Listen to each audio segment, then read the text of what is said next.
Prise de conscience des divers éléments de l'être. 114.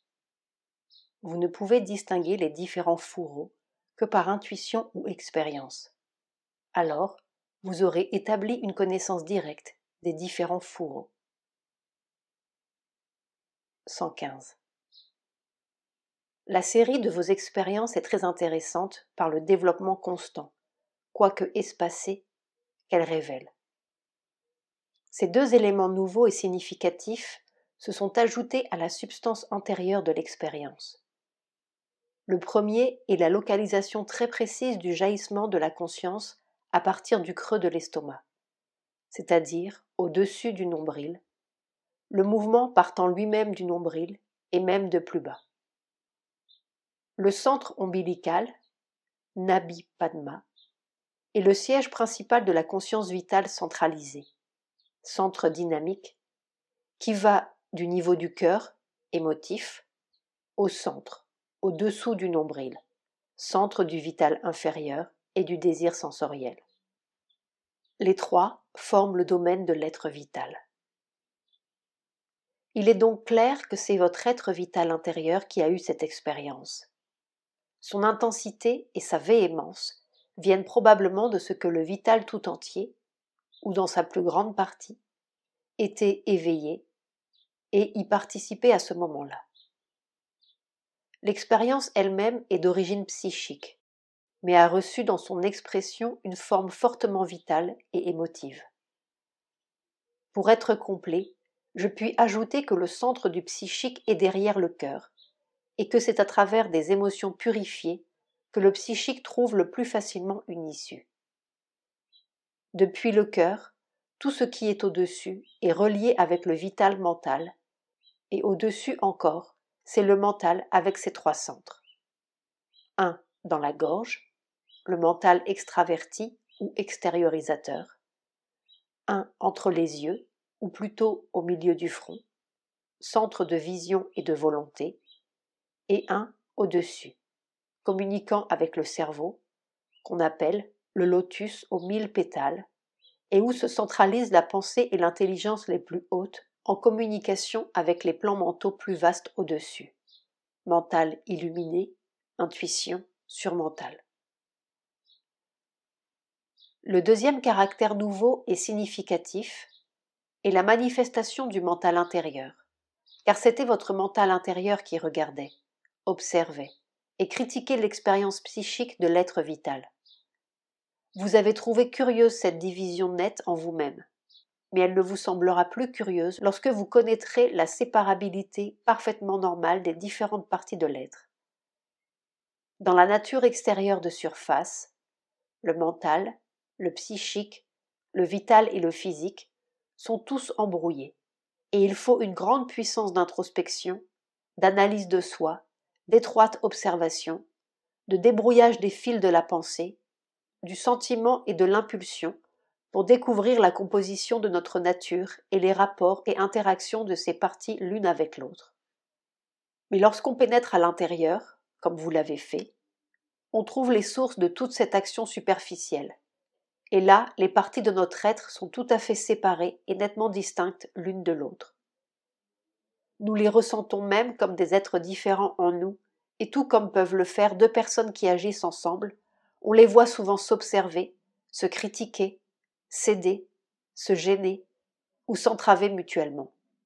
C'est comme si nous constituions un groupe dont chaque membre aurait sa place et sa fonction distincte, et où tous seraient dirigés par un être central qui se trouve quelquefois devant les autres et au-dessus d'eux, et quelquefois dans les coulisses. Votre être mental observait le vital et n'était pas très tranquille de constater sa véhémence, car la base naturelle de l'être mental est le calme, la réflexion, la retenue, la maîtrise et l'équilibre, tandis que l'orientation naturelle du vital est le dynamisme, l'énergie projetée dans l'émotion, la sensation et l'action. Tout cela était donc parfaitement naturel et dans l'ordre. 116. Lorsque l'être vital sort, il se meut sur le plan vital et dans la conscience vitale, Et même s'il est conscient des scènes et des choses physiques, ce n'est pas avec une vision physique. Pour quelqu'un qui a exercé ses facultés, il est possible d'entrer en contact avec les choses physiques, même s'il se meut dans le corps vital, de les voir et les sentir avec précision, et même d'agir sur elles et de les mouvoir physiquement. Mais le sadak ordinaire, qui n'a ni connaissance ni expérience organisée, ni entraînement dans ces choses, ne peut le faire. Il doit comprendre que le plan vital est différent du physique et que les choses qui s'y passent ne sont pas des événements physiques, quoique, si elles sont de la bonne espèce et si elles sont comprises et utilisées convenablement, elles peuvent avoir une signification et une valeur pour la vie terrestre. Mais aussi la conscience vitale est pleine de formations fausses, de confusions nombreuses, parmi lesquelles il est dangereux de se mouvoir sans connaissance, sans être directement protégé et guidé. 117. Vos récentes expériences ont une importance considérable. Le triple état de l'être, le sens du divin partout, celui du divin enfant dans l'univers. Les deux dernières ont une signification évidente. Quant au triple état, il montre la bonne direction de la réalisation de la sadhana dans 3 parties de l'être. Le mental doit émerger en l'unique conscience infinie du moi silencieux, qui alors enveloppera l'être tout entier. Le cœur doit, par adoration, amour et don de soi, vivre dans le divin dynamique et en être la demeure. Le vital et le physique, au-dessous du nombril, doivent être les instruments de la volonté divine, instruments purs, dociles, n'exprimant rien que cette volonté. La lumière bleue, arrivant au-dessous du niveau de la Muladhara, signifie qu'elle est entrée dans la conscience physique, mentale physique, vitale physique, matérielle. Là, les 2 principaux obstacles sont le mental mécanique avec ses souvenirs et désirs du passé, et les mouvements sexuels les plus extérieurs. Ceux-ci doivent être surmontés, surtout le mental mécanique, car l'autre peut être facilement surmonté s'il n'est pas soutenu par le vital propre, pour que la lumière puisse s'emparer de toute la conscience physique. C'est probablement pourquoi cela s'est élevé si fortement lorsque la lumière est arrivée dans ces régions. 118. Cette division de l'être dont vous parlez est une étape nécessaire dans le développement et l'expérience yogique. On sent qu'il y a un être double, le psychique intérieur, qui est le vrai, et l'autre, l'être humain extérieur, qui est instrumental pour la vie extérieure. Vivre dans l'être psychique intérieur, en union avec le divin, tandis que l'on fait le travail extérieur, ce que vous sentez, est la première étape dans le karma yoga. Il n'y a rien de mal dans ces expériences. Elles sont indispensables et normales à ce stade. Si vous ne sentez aucun pont entre les deux, c'est peut-être parce que vous n'êtes pas encore conscient de ce qui les relie. Il y a un mental intérieur, un vital intérieur, un physique intérieur qui relie le psychique et l'être extérieur. Mais vous n'avez pas à vous inquiéter de cela pour le moment. Ce qui importe, c'est de garder ce que vous avez, de le laisser croître, de vivre toujours dans l'être psychique, votre être véritable. Le moment venu, le psychique éveillera et dirigera vers le divin tout le reste de la nature, si bien que même l'être extérieur se sentira en contact avec le divin et mu par le divin dans tout ce qu'il est, sent et fait. 119. Le percement du voile entre la conscience extérieure et l'être intérieur est dans le yoga un des mouvements décisifs. Car yoga signifie union avec le divin, mais signifie aussi que l'on s'éveille d'abord à son moi intérieur et ensuite à son moi supérieur. Un mouvement vers l'intérieur et un mouvement vers le haut. En fait, ce n'est que par l'éveil de l'être intérieur et son passage en avant que l'on peut entrer en union avec le divin. L'homme physique extérieur n'est qu'une personnalité instrumentale, et par lui-même, il ne peut arriver à cette union. Il ne peut avoir que des contacts occasionnels, des sensations religieuses, des intimations imparfaites. Et même cela ne vient pas de notre conscience extérieure, mais de ce qui est en nous. Il y a deux mouvements mutuellement complémentaires. Dans l'un d'eux, l'être intérieur passe en avant et imprime ses propres motions normales à la conscience extérieure, pour laquelle elles sont inusitées et anormales. L'autre consiste à se retirer de la conscience extérieure, à pénétrer dans les plans intérieurs, à entrer dans le monde du moi intérieur et à éveiller les parties cachées de l'être.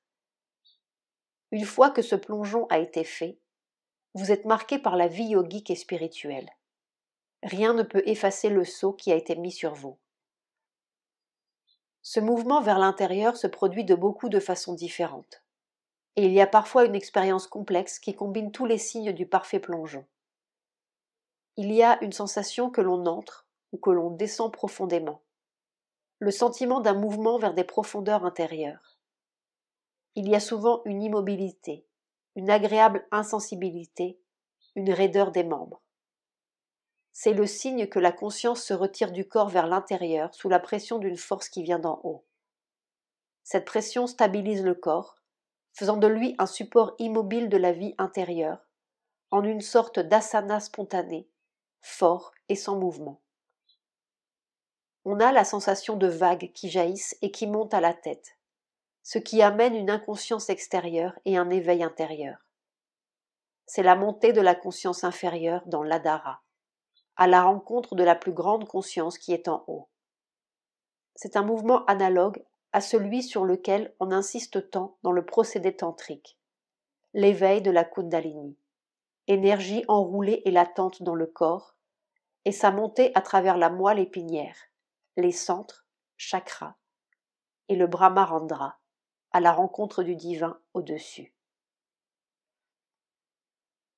Dans notre yoga, ce n'est pas un processus spécialisé, mais un surgissement spontané de toute la conscience inférieure, parfois en courant ou vague, parfois en un mouvement moins concret, et de l'autre côté, une descente dans le corps de la conscience divine et de sa force.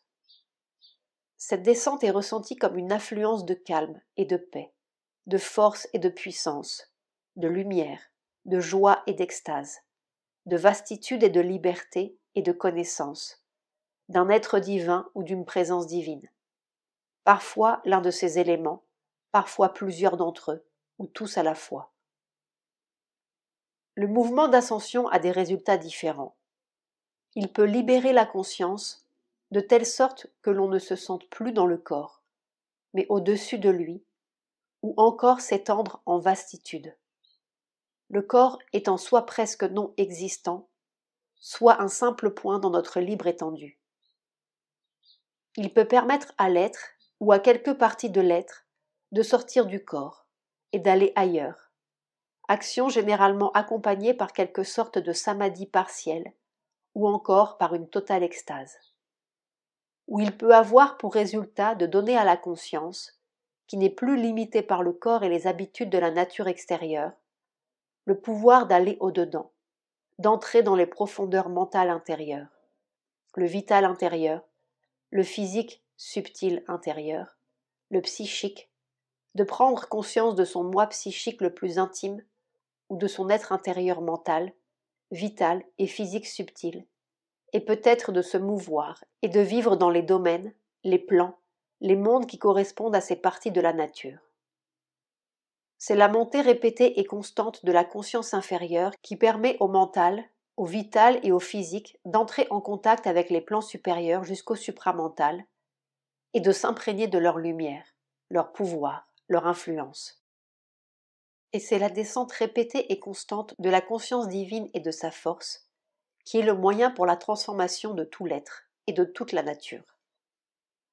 Une fois que cette descente est devenue habituelle, la force divine, le pouvoir de la mer, commence à travailler, non plus seulement d'en haut ou de derrière le voile, mais consciemment, dans l'adhara lui-même, à s'occuper de ses difficultés et de ses possibilités et à exécuter le yoga. À la fin, vient le passage de la frontière. Ce n'est pas une chute dans le sommeil, ni une perte de conscience, car la conscience reste tout le temps présente. Seulement, elle s'écarte de l'extérieur et du physique, se ferme aux choses extérieures et se retire dans la partie intérieure psychique et vitale de l'être. Là, elle passe par beaucoup d'expériences, dont certaines peuvent et doivent être ressenties également dans l'état de veille, car pour qu'on prenne conscience du moi et de la nature intérieure, les deux mouvements sont nécessaires. Le passage en avant de l'être intérieur, aussi bien que l'entrée de la conscience au-dedans.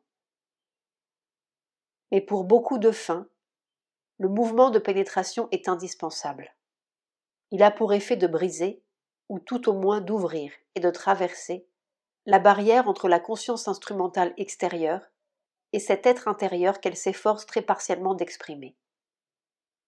Il a aussi pour effet de rendre possible dans l'avenir une conscience active de toutes les infinies richesses de possibilités et d'expériences, de nouvel être et de nouvelles vies, qui se trouvent, sans qu'on y ait jamais puisé, derrière le voile de cette petite personnalité matérielle, très aveugle et limitée, que les hommes prennent à tort pour tout ce qu'ils sont.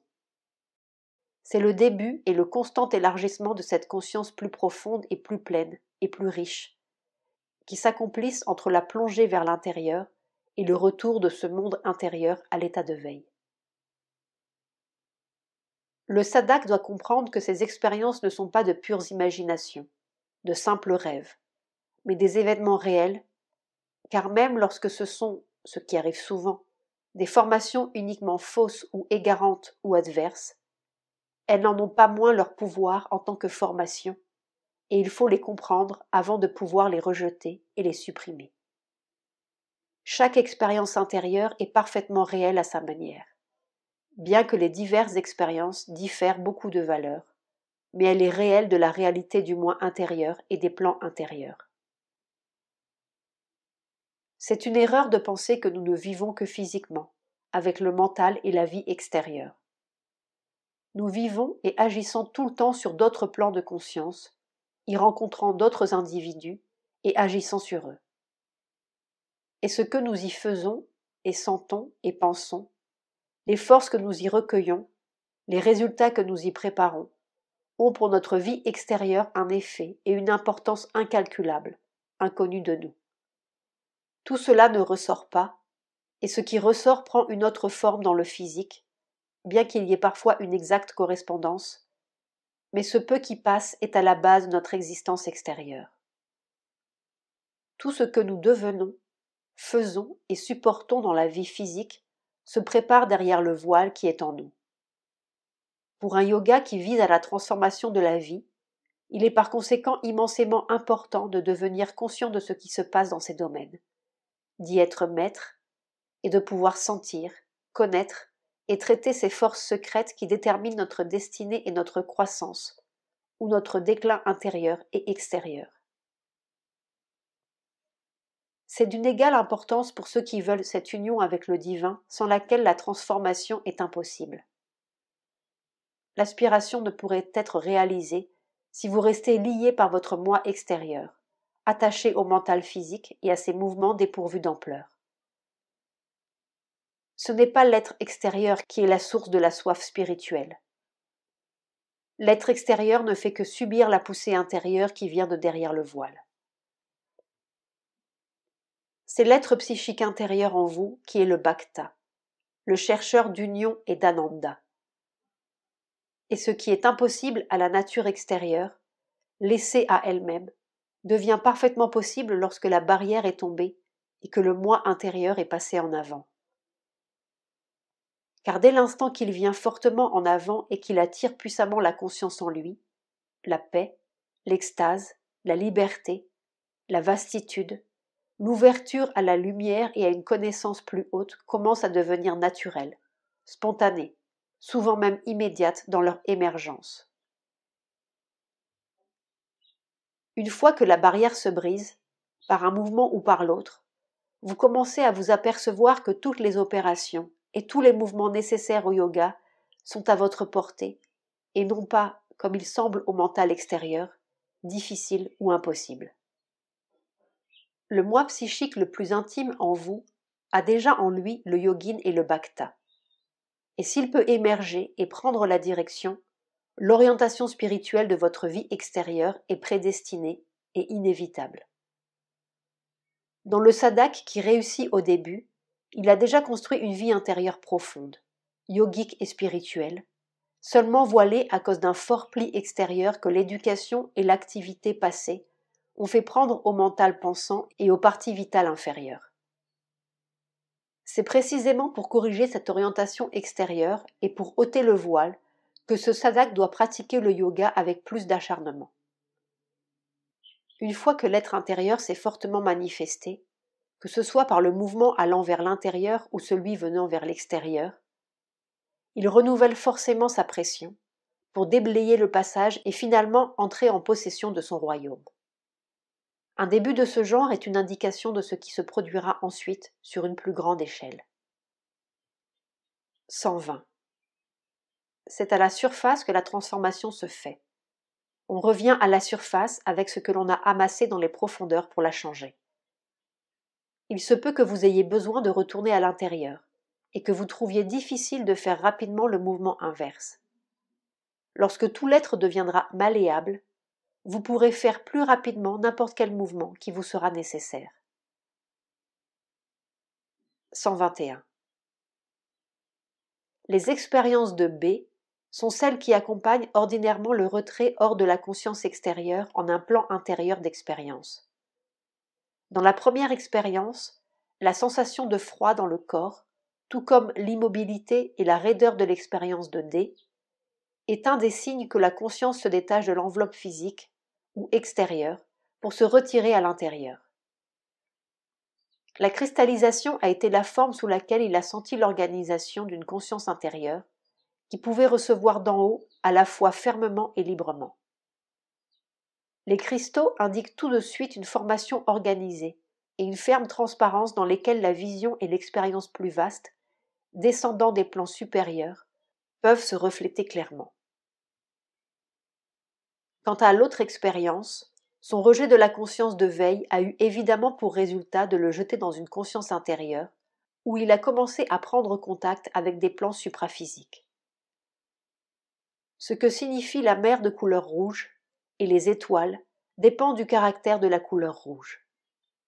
Si c'était un rouge cramoisi, crinçon, ce qu'il a vu était la mer de la conscience physique et de la vie physique telle qu'elle se présente à la vision symbolique intérieure. Si c'était un rouge pourpre, purple, c'était la mer de la conscience vitale et de la force de vie vitale. Peut-être eût-il mieux valu qu'il ne fît pas cesser son sentiment de la présence de la mer. Il devrait plutôt, s'il le peut, l'entraîner avec lui sur les plans intérieurs. Il n'aurait alors plus de raison d'avoir peur. De toute façon, s'il veut entrer dans la conscience intérieure et se mouvoir sur les plans intérieurs, ce qui se produira inévitablement, si pendant ses méditations il exclut la conscience de veille, il lui faut rejeter la peur.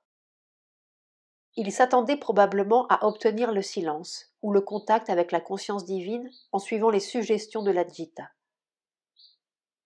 Mais le silence ou le contact avec la conscience divine peuvent être également, et pour certains plus facilement, obtenus dans la méditation de veille par la présence de la mer et la descente d'en haut.